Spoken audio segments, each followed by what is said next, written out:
Hello, everyone. My name is Mirna, and on behalf of the Mindalia TV team, welcome to Mindalia live streaming, where thousands of people around the world gather to see the lectures and interviews organized by Mindalia TV. Today with us, Angel Rebo, CEO, consultant, TV host, international public speaker, and president of the Wisdom for Kids Foundation, is co-hosting once again with Dan Blanchard. Dan is a best-selling and award-winning author, he's speaker, and an educator. We have the honor today of being joined by Connie Bombasi. It is hard for me to pronounce the last name, but Connie Bombasi. She is also a former educator. She is an author and public speaker. Before starting with them, we want to remind you that Mindalia's mission is to share information that can help raise the level of consciousness around the world.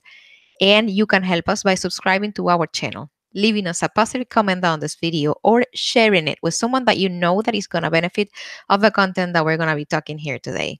Also, while we are live streaming, like right now, we have the active chat, the screen that you're going to be seeing here on my side or under the video if you are following us from a smartphone. You can enter your questions there. You please follow the format where question in caps and the actual question you have in relation with the topic that we're going to be talking about today. We also want you to collaborate with Mindalia with your own valuable content. And for that, you can go to our website. On the top, you're going to find a link. It says Collaborate with Mindalia. That link is going to take you to a form that you can fill out, and our technical team will be getting in contact with you. We want you to collaborate with us in 3 different languages if you want to, and if you can collaborate in Portuguese through Mindalia Televisao, in Spanish through Mindalia Televisión, and as you know, Mindalia TV English. Follow our Facebook pages, our Instagram accounts, find out what we are developing there daily, and that's a great way for you to be in contact with us and to be updated with the content that we are sharing on a daily basis. We are not going to be delaying this any further, and I'm going to leave you with Angel, with Dan, and with Connie. Guys, welcome to Mindalia live streaming. The screen is yours. Thank you, Mirna, very much for the introduction, as always. And welcome back, Daniel. How are you today? Wonderful, Angel. It's great to be with you again. Likewise.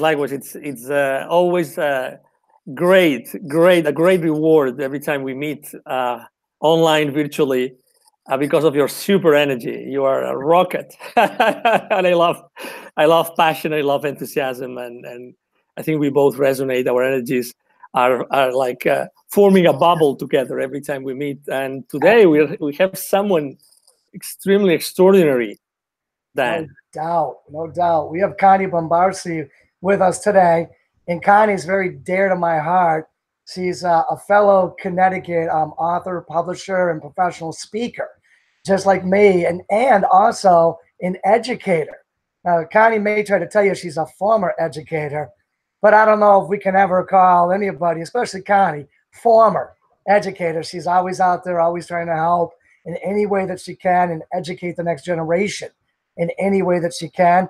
She's a wonderful woman, and I'm so happy that Connie's here today. She's helped me, along my path of life on multiple occasions. I'm honored to have her as a friend. I'm honored to have her influence in my life, and I'm just pumped that she's here with us, Angel. She's got so much wisdom, and she's got so much knowledge that I can't wait to, for the three of us to start sharing with everybody the things that we know and the things we know how to do. And we're just, the three of us going to make the world a little bit better of a place this next hour.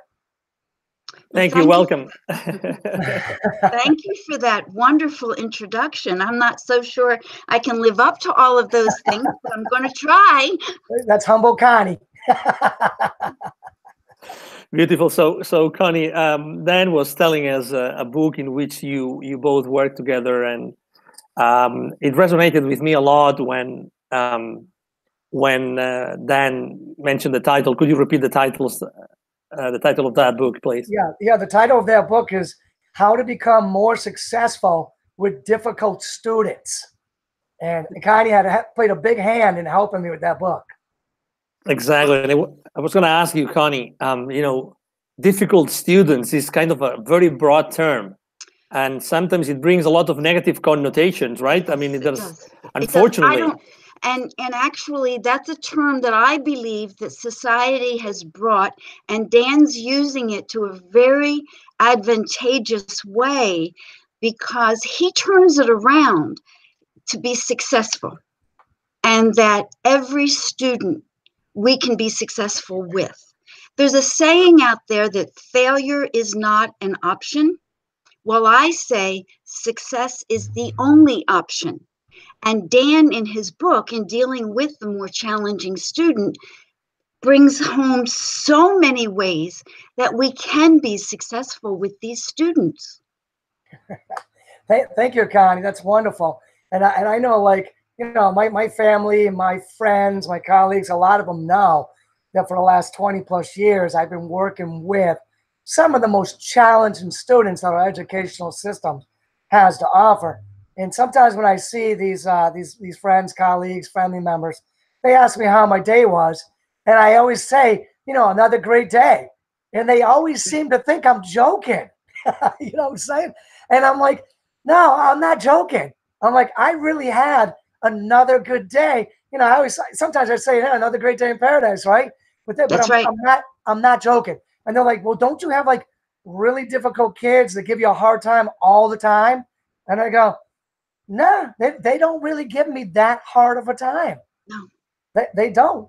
So, Connie, I think you're right on with that. In today's society, we're coming to know kids as difficult kids. And in a way, they are if you compare them to the norms of when we were growing up. They are different. They don't act like we acted like growing up. So society is labeling them as difficult kids. But that doesn't mean that we can't go there, work with them, and have a great day with them. And that exactly. They don't give us a hard time. You know what I'm saying, Connie? Exactly. I know exactly what you're saying, because if every student is accepted for where they are at any particular time and place, we can work with them. We can form that relationship that is so vital in working with our students. Because if we can find that little piece inside Johnny or Susie and appeal to that piece or that particular personality, we're home free. And you know, when you say that you have a great day every day, that is very true. The only time that I ever felt like my day was not as good as it could be is when Johnny or Susie came up against something that made them feel terrible about themselves, and I couldn't get to them before they left. That's the only time. Yes, I mean, it's very, very demanding to be an educator today. And I know, Angel, you're trying to, you know, you're working with kids today over in Latin America. So I know you know what we're talking about when me and Connie say that a teacher or educator's job is more demanding today than it has ever been. And you've got fewer resources to work with today than you've had in the past. So, I mean, it does kind of, you know, every now and then you do come up with a situation where the day ends and you know a kid's going home and they didn't have the best day, and you just couldn't get to them. You couldn't dig deep to find out what was going on. You might have, like, you know, asked them what's up, and they might have brushed you off saying nothing, but you know something's wrong, but you just don't have the time to sit down and have that conversation with them. And then the schools are cutting the budgets. You know, the social workers, the counselors, the school psychologists are getting, you know, becoming fewer and fewer. So they don't have those other people to talk to them either. And then we have to start, you know, we have to meet these certain strict mandates and educational guidelines where the kids have to perform better on some CFA, Common Form of Assessment, or some kind of standardized test. And there's so many demands, and too many of them, I think, are academic. They don't give us the time to work on the whole child like I feel they should. Did you see a little bit of that, Connie, during your time? Absolutely. And when I became an administrator, I believed that my role as an administrator was to take better care of my teachers so that they could take better care of my students, because students come first. And if the teachers can, if I can take some of that paperwork off of the teacher's plate, they can address the concerns of my students better. But also, as an administrator, I refuse to allow a wall to be built. I got down there in the trenches because we as teachers need to get down there in the trenches. We don't need to be the students' friends, but we need to be their advocates, and we need to understand them. You are so right when you say we have more and more responsibilities put on our plate as educators with less and less resources. That means that we have to do and take over more of the parental roles throughout the school day. I totally agree with you, Connie. And the fact that we are being overwhelmed more and more, it's given us less and less of an opportunity to totally or truly get to know the students. And I believe that's a vital component. We got to get to know our students. A lot of us teachers may be driving in from out of town. We're not going to see them at the restaurants or the supermarket or the some of the local games. You know what I'm saying? So we need time. If we can get it from administration or the top down, that's wonderful. If we have to somehow, as educators, make that time, we need to make that time, find that time to get to know our students. Because I definitely think that's one of the things that's missing is that we're not getting to understand our youth the way we should be understanding them. Because of a lot of the demands and the fact that the teachers are many times commuting in from out of town. Yes, so, and I think in your book you made a good point. Teachers often say, I teach math, I teach English. No. We teach students the skills in English. We teach students the skills in math. I sometimes told the teachers who were becoming overwhelmed with doing it all, put the curriculum aside. Put it aside. I don't want you to teach X, Y, and Z today. I want you to get to know your students. No doubt.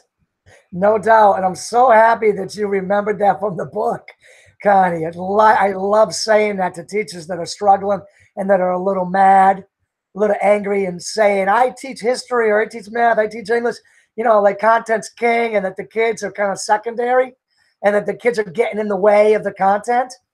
I'm like, hold on, time out. We got to realign a little bit here. So I'm so glad you said that. And it goes into, one of the next things that I like to talk about that comes up into my book. Not only do we have to get to understand today's youth, but Connie, I know you were good at this in your time as an educator, is we got to build relationships with today's kids, and especially the difficult ones that act like they don't want to have relationships with us. Those are the ones you really, really got to build relationships with because they need us more than ever to be, a good relationship with them. They need that. And the relationship's key. It's key to the entire success. Yeah, absolutely. I think the relationship is everything. So I know some of the things that I do to build relationships. I try to spend a little extra time with them. I ask them about their home life. I meet them at the door. I high five them. I try to remember things they tell me so I can bring it up later. I send positive postcards home that are addressed to them. These kids, they get emails, they get text, they get digital stuff all the time. But when do they get something that comes in the mail? That's right. Never. So those are some of the techniques I use to build relationships with them. And I think that as you travel up the ladder from, let's say, paraprofessional to teacher to administrator, I think you tend to get burdened more and more by data, and you tend to lose that relationship role. So, Connie, you traveled up the ladder. You were an administrator at some point. What sort of things did you do as a teacher, educator, and an educator to do those relationships? Building on your praise postcards, I use a praise referral. How many times does a student get called out of class to the administrator's office when they're not in trouble? Well, I used to do it because they did something good. They were caught doing something good. And I would physically pick up the telephone, call their parent who would just, what did Johnny do? And I would turn the phone over to Johnny, who would then tell mom or dad or grandma or grandpa the good thing that they were caught doing. How many times does a student get a phone call home from an administrator's office when it isn't something bad? What a pleasant surprise, guys. Yes. That just doesn't happen, or it's very seldom when it happens. So obviously, all the audience can already see and realize the level of professionals that we have here with us today. At Mindalia TV, we really like to help parents, to help kids, and to give them like pieces of advice or actionable items that they can start using tomorrow, so we can improve that relationship, which is so important. Yes. Both of you, obviously, you have lived and you still live in the school system, let's say, in the country. I being an immigrant from Spain myself, but I've lived with, and I'm still living, the school system with my 3 kids. 2 of my 3 kids are still in the, let's say, in high school or lower. And I have been able to live many different situations, and the school system is very different here from Europe or to Latin America, where I lived for many years. And when I think when I heard that difficult, the term difficult student, obviously stigma was one of the most, I think, difficult burdens that kids carry today. And that comes also, it's not difficult. I love when you said challenged as opposed to challenging. Mm-hmm. Daniel, that was an extraordinary term, obviously, because they are challenged, and we are here, all of us as educators, to help them. But they carry that stigma, right? Or they end up being maybe expelled. They end up going maybe to other schools or special schools in the district, or they might go to special education to avoid maybe some, let's say, law or liability things. So I would really like to help all those parents that think that their kids are really difficult. They feel that, oh my God, what can I do today? Well, I couldn't agree more with what you just said, both of you, that you guys, you carry a big, massive burden. God bless you. And there should be like 3 times as many as there are today teachers in America, for sure. But let's try to give parents a piece of advice, especially to those that they consider themselves being the parents of difficult kids. Because what's difficult really? What's difficult? What is not difficult? Today the level of the speed in which society is progressing, the level of the transition, the changes, everything. We parents, we pick to be parents. We decided to be parents, but our kids, they just live in this conundrum, let's say, in this, bubble of technology, of being, there's so many things around them that impact their lives every single second. They have a lot of, they have their cell phones, and there's so many things happening in their cell phones. And, let's acknowledge that the kids today are being bombarded by a lot of things that we were never. So let's give a little bit of a piece of advice or hope to all those parents that they feel like, oh my God, what am I going to do with my kids? Well, I got to tell you, Angel, me and a bunch of my buddies, when we get together from time to time, we're all like very respected professionals in our various fields. We all say, if there was cell phones around when we were young high school boys that were constantly filming everything we did, we don't know if we would have gotten the jobs. So I think that we need to remember that. And I think that this kind of goes all the way back to what we were saying, Connie and Angel, about the relationships, is that we can't stand up on our perch and look down at our students or children and talk down to them, like they're troubled, like they're difficult, because we too went through that arc of life where we were, let's say, challenging or difficult or outside the box of what our parents or the other adults wanted us to be.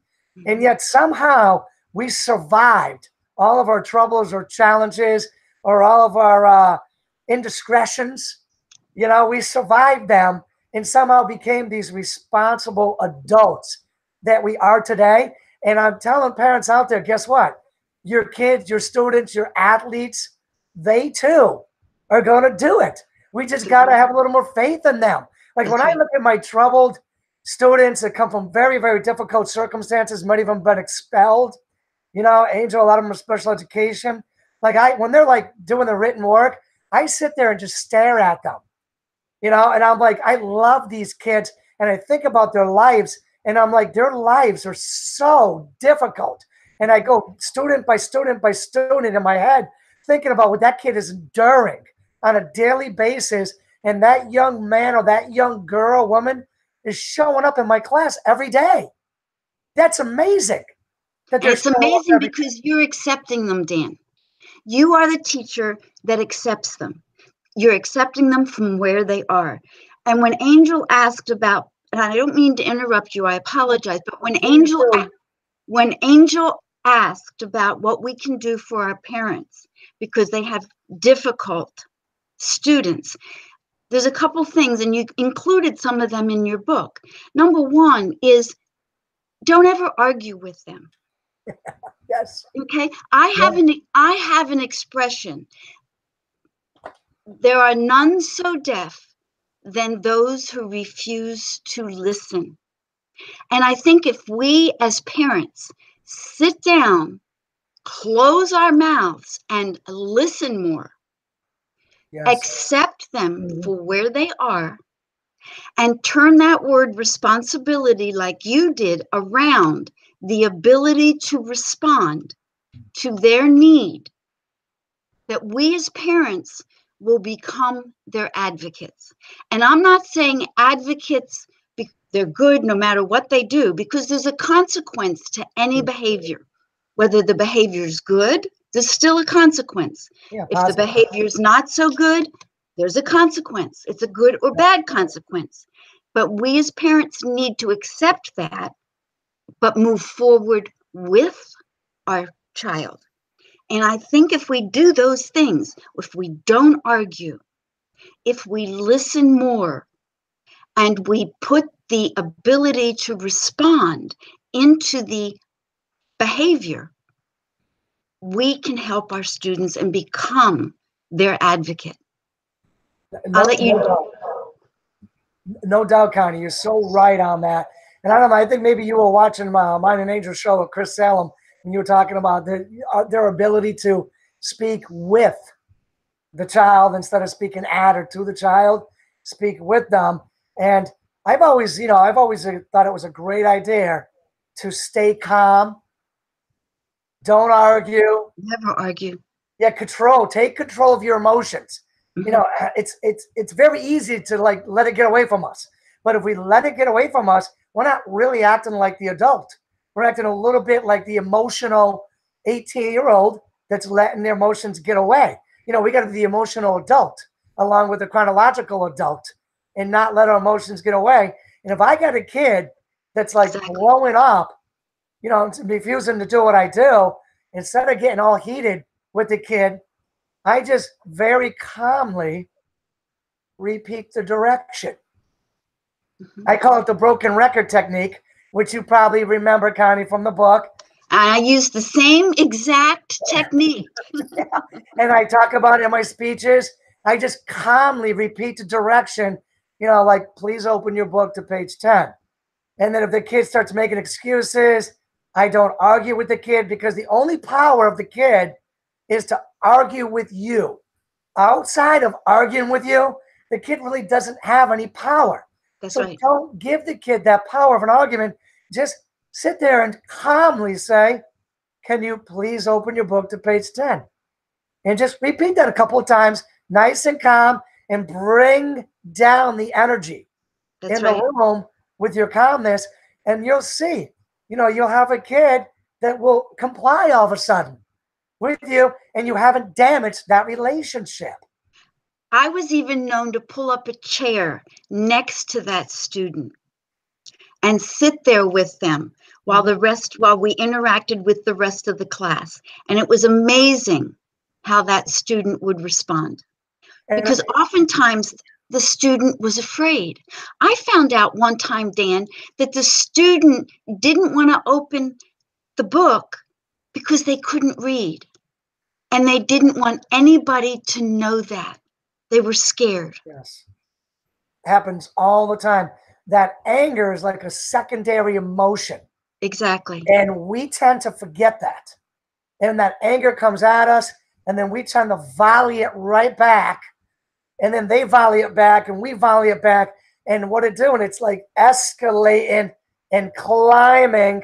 Whereas we just got to stay calm, get on their level, sit with them, take a knee, so that we're not towering above them, and eye to eye, find out what the real emotional issue is. Mhm. Anger is a secondary emotional issue. Something else is causing it. Is it insecurity? Is it fear? Is it embarrassment? What is the primary emotional cause that's causing the secondary emotional response of anger? And oftentimes that student needs an adult to trust. They don't have an adult in their life because of circumstances beyond their control that they have that they can trust. And if we as educators or teachers or paraprofessionals can be that adult who they can trust, it's a home run. No doubt. It's a home run. Yes. So I love what you're saying, Connie, about being that adult in their life they can trust, being that adult in their lives that they can come to, being that adult in their lives that they can learn from. And I think sometimes we need to be that adult in their life that they can see as a human being. Yes. Maybe we need to do something that's a little different, maybe do something that's a little weird. You know what I'm saying? Sometimes, like when I'm giving my lesson, I step up on a chair and I give the lesson, and I may do some weird body movements up on the chair, and they're like looking at each other, talking, saying, are teachers supposed to stand on chairs? I was the administrator that went down the water slide at the pep rally. Absolutely. That's what I'm talking about, Connie. Us educators, and Angel knows this, we got to do something that gets them to see us as human beings and not just that teacher, just that educator, just the administrator. We got to do something to get them to see us as human beings, right? That's right. And appropriately, we need to share part of ourselves with them. Who we are, a little bit about what we like, appropriately so, because we don't want to cross the line of becoming their friend. No doubt. They have enough friends. Yes. They have enough friends. And if we can get them to trust us and for them to feel safe, then again, I just say it's a home run. It's a home run because they have a place to go. In my office, I would sometimes, let me go back up. In my office, in the corner, I had an overstuffed chair that was my grandmother's. And my grandmother used to sit in it. And when I was unhappy or sad or troubled by something, she would have me sit in that chair. Well, when my grandmother passed, I took this chair and put it in my office. And when a student came in with terrible behavior, and I just listened, and tears would come, I'd say, come here, you need a hug from Grandma. Like your granddaddy's secrets. Yes. Grandma, come sit in Grandma's chair. She's going to give you a hug. You're safe. I'd close the blinds. They need a safe, trusting place to be themselves. Yes. You're so right, Connie. And me and you, we know this. We know this, and we know that we work in a people business. Where that you can't let the data and all the scientific stuff rule the day. We work in a people business. We need to be good with people. And we also know that people are emotional creatures first and rational, logical creatures second. Mm-hmm. So we need to appeal to their emotions. And when you're talking about students, they're even more emotional. And when you're talking about students with challenges, they're even more emotional. So we have to meet their emotional needs. And sometimes we have to be emotional, but obviously emotional and very positive, lively, fun-loving. Reaffirming. Yes, we have to do all those things. Maybe get up there and sing in front of the class and get the kids to emotionally have a good time. Because if they're emotionally engaged and having a good time, then we can make some really cool things happen. There was an argument going on in the hallway one time, and I was coming down the hallway and saw it going on. So rather than engage with the students, I started singing at the top of my lungs and dancing from one student to the next.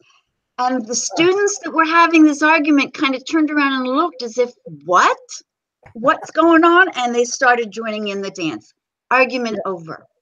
And we can't expect our teenagers to be more mature than we think they are. Yes. They're not adults. They might be in adult bodies, but Yes. they're not emotional adults. So happy you said that, Connie, because pretty much most of my students are taller than me. You know what I'm saying? I'm sure a lot of them were taller than you as well. And we forget that they're not adults. You know what I'm saying? That they're just still emotionally young and vulnerable. And we need to do these things and remember where they're at and meet them where they're at. And I love, Connie, how like you were like this, maybe like the second adult on the scene, maybe the first adult, if there was a first adult there, maybe was having some difficulties with the student's behavior.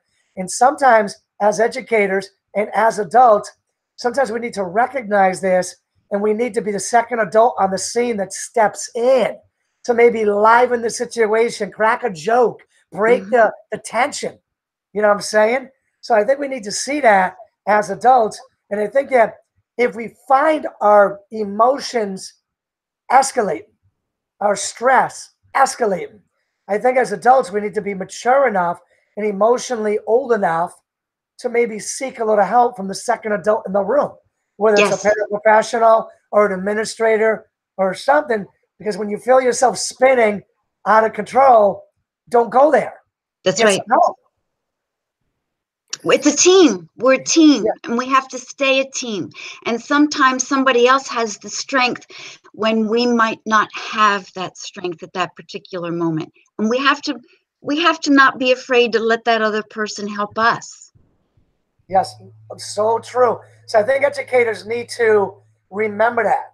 And I think educators, like, don't be too proud. You know what I'm saying? If no one's going to think any less of you if little Jose starts getting on your nerves and you kind of pass him off, ask a second adult to help in. Nobody's going to think less of you. I mean, why damage the relationship between you and little Jose? Get a second adult to step in. So, Connie, one thing I love talking about and I love doing with my students, and it's very easy for me to do it as a history teacher and a special education teacher. I've had so much success with like just kind of being a storyteller with them. And I imagine your role as an administrator, that you've had some experience maybe with storytelling. Many stories. Students as well. Maybe you can share a little something of what you did in storytelling. Well, again, it was usually in my office as an administrator, and they would be sitting in grandma's chair. And I would say, once upon a time, but this is true story this time.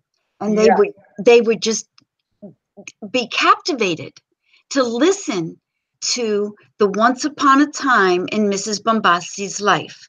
And it got to the point where it was Mama Bombasi telling us stories, but they were real life stories. And if she could do it back then, in the old days, they used to laugh. And I can do it today because I have so much more, and I've got her in my corner. Just like your students are saying, I've got Mr. B in my corner. Just like that student that came into your classroom and said, don't you give him a hard time. He's the best teacher around. And he's the best teacher around because you were able to relate with them in the best way, as a human being, as another individual, as equals in human life, but as adult and student who cared about one another, who wanted to seed with each other and move forward together. No doubt. And I so agree with you, Connie. And I loved what you said earlier about responsibly, appropriately sharing with the students, a little bit of your life. And I would say to all educators out there, and Connie, me and you have done it. you know, we're authors, we're speakers, we're publishers. We do so many other things outside of just our educational role that I would encourage educators all over every part of the globe to work on some of your life goals, to work on some of your dreams. If it's kayaking down a river, climbing a mountain, running a 5K race, hitting the gym again, or even stepping in the ring and trying your hand at boxing or karate, I would say pursue your life dreams. And then when it's appropriate, share it with your students that you're doing this stuff outside of class because you want to make yourself a better person. You haven't given up on your life dreams, and they too can do these sort of things. And who knows, they may look up to you as their teacher or their principal and say, you know what, when I grow up, I want to be like him. I want to be like her. Because, you know, at his age, her age, you know, he stepped into the kickboxing ring. Yeah. You know what I'm saying? Or he went back to the gym, or he or she jumped into a marathon and Right. ran a marathon. I have trouble running down to my buddy's house, right? You know, and I wasn't afraid to let students teach me. Ah. I was not afraid to let them teach me. If I shared a life goal, for instance, of being able to run a mile in a certain amount of time, and they were already on the cross-country team, or they were just a fast runner because they were getting away from mom or dad or the police, for whatever reason, I would say, okay, challenge me to meet this goal. And we would meet with a couple other folks after school. We'd get a group together and we'd start running around the track. And I would allow them to hold the stopwatch. And they would teach me, okay, Mama Bombasi, you're not doing this quite right. Okay, Mama Bombasi, use your arms like this. And they felt so proud that they were teaching me to achieve a life goal. And I don't think we should be afraid to go there. If it's appropriate, I don't think we should be afraid to go there. I so agree with you, Connie. I'm so glad you brought that up, because I've always preached and written and spoke about how every single person you meet, you are in some way their superior, which means you can teach them something, and vice versa. There's nobody on this planet that's not your superior in something. They can teach you something. So it's like, I think last week, Connie and Angel, I was talking to my class, and this kid just comes out of nowhere, and he says, "Hey, mister, you want to know why none of us give you a hard time?" And I go, "Why?" And he goes, "Because you don't act like you're better than us." Bingo. Yeah. And that comes, Connie, what you were just saying. You know, teach me some stuff you know, and I'll teach you some stuff I know. Exactly. And let's just keep doing it, you know? And I'm sure, Angel, you've probably seen some of that with the Latin American kids that you work with, don't you? Oh, absolutely. Let me tell you an example. One of the kids, I mean, we have like 3 different age groups, and we go to underprivileged communities in Latin America. And we went to this particular indigenous community in the mountains of the state of Puebla at the east of Mexico City.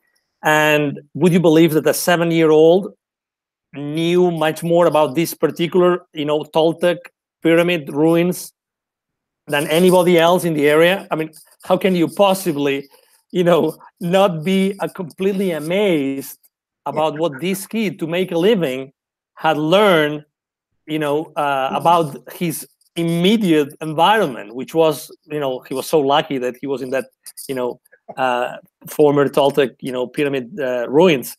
But absolutely, but that happens all the time, I mean, and we forget that everybody, including kids, they are exposed to a lot of knowledge continuously, and probably you will also agree with me that, kids are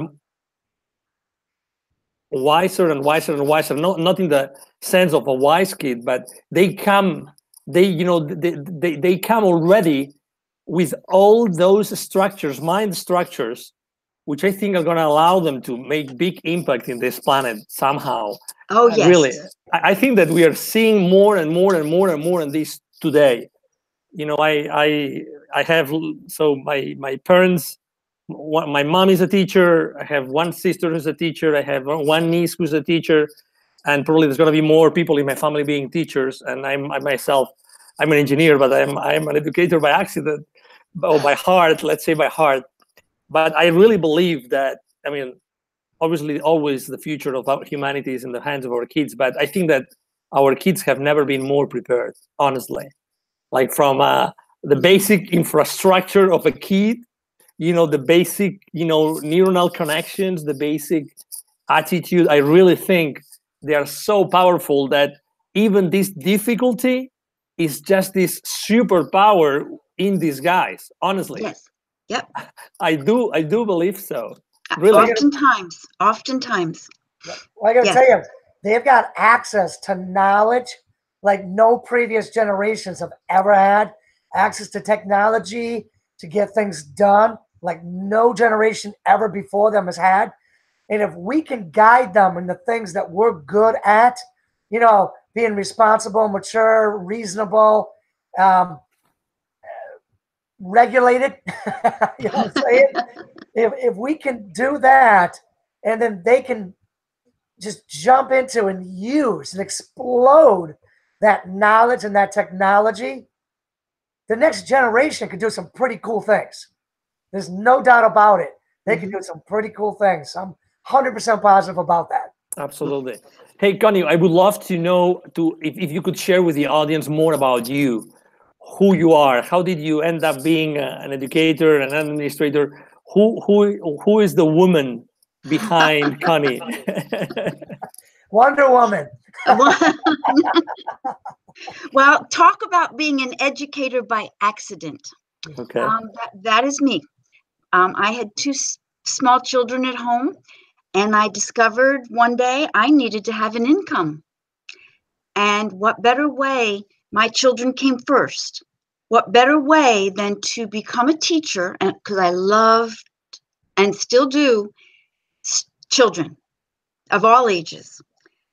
What better way than to become a teacher, to share who I am, and they can share with me, and be on the same schedule as my children at home.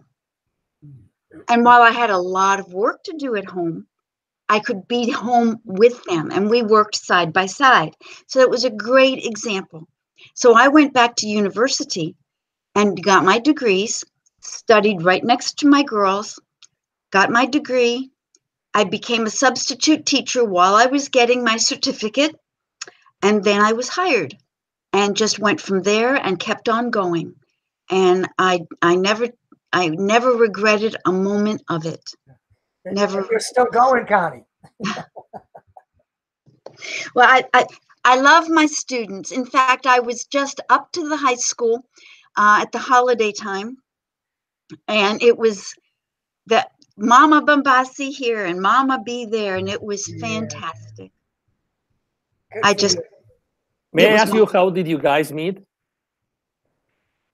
Dan, I'll let you give that story. You want me to do it?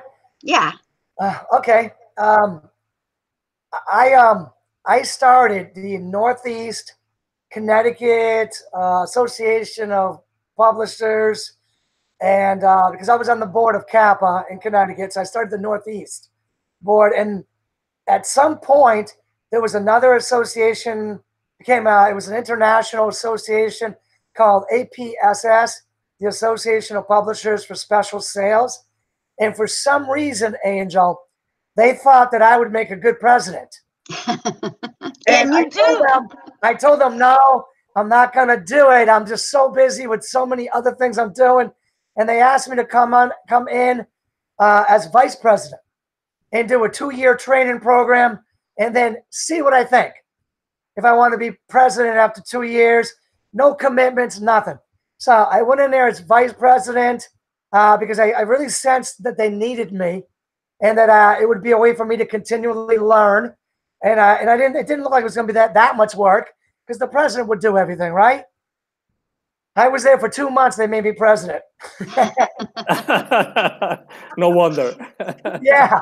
And Connie, she's a Connecticut author and independent publisher. So, and she's a speaker. So mine and Connie's circles were there. We were there intertwined. She was part of the association. So I just was meeting Connie at events, talking to Connie over like the email, social media. And every time I liked Connie, she was so pleasant and knowledgeable. And, you know, she shared with me, she was an educator. So we had that natural bond. And as I was writing my book, How to Become More Successful with Difficult Students, Connie just naturally came into my head. And I was like, I have to ask Connie to like help me on this. And which was very easy. I wasn't sure what Connie was going to say, but the moment I asked her, Connie was honored and was on my side for the rest of the time. And I can't thank her enough. Well, if anybody can help our students, number one, Dan can.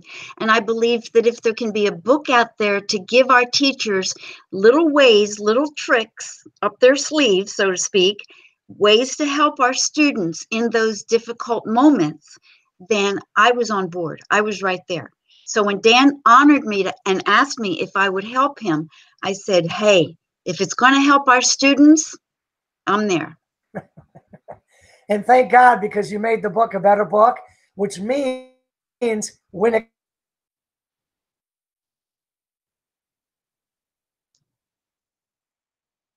I think we lost him for a second. I think he froze. He froze there, but yeah. Yes, but his book is wonderful and I can't wait for it to come out.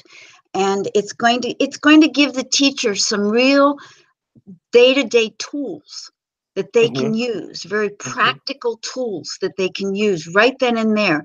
It's not a big book of theory, practical tools. It's wonderful. It's going to make a big difference. You know, we obviously you said and you said before that you are part of a team, extraordinary team, and sometimes, you know, the administration of the schools don't tend to play such an important role in the education.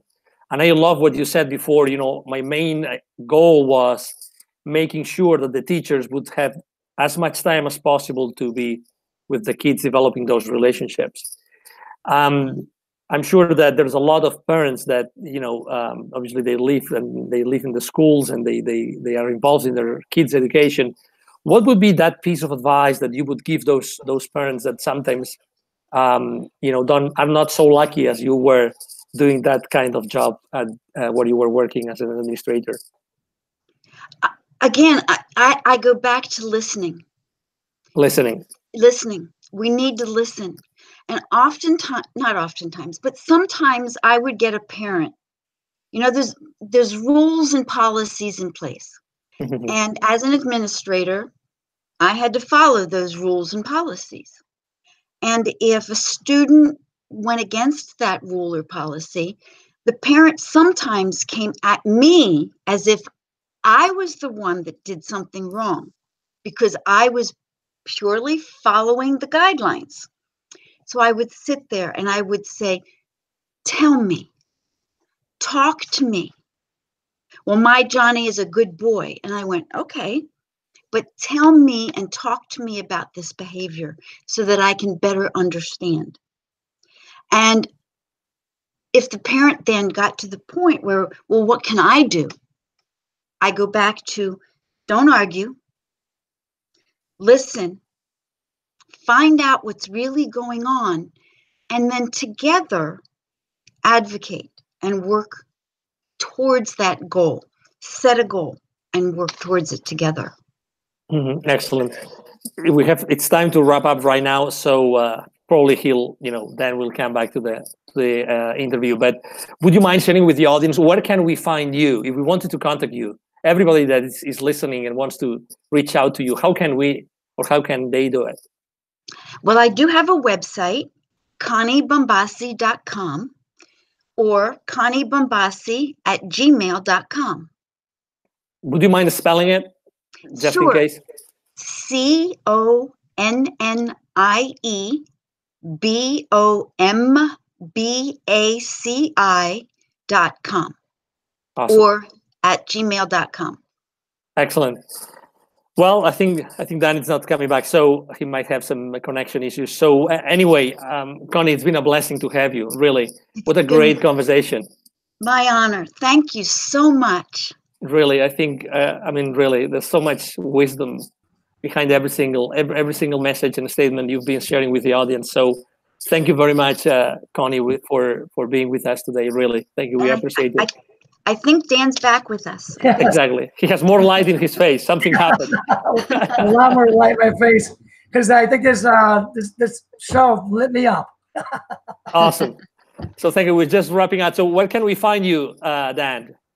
Well, you can find me on danblanchard.net, or you can find me on granddaddysecrets.com, or just Google me, Dan Blanchard, author, speaker. I'm out there. You'll find me, no problem. I'm on all the social media channels, so you'll have no trouble finding me. Excellent.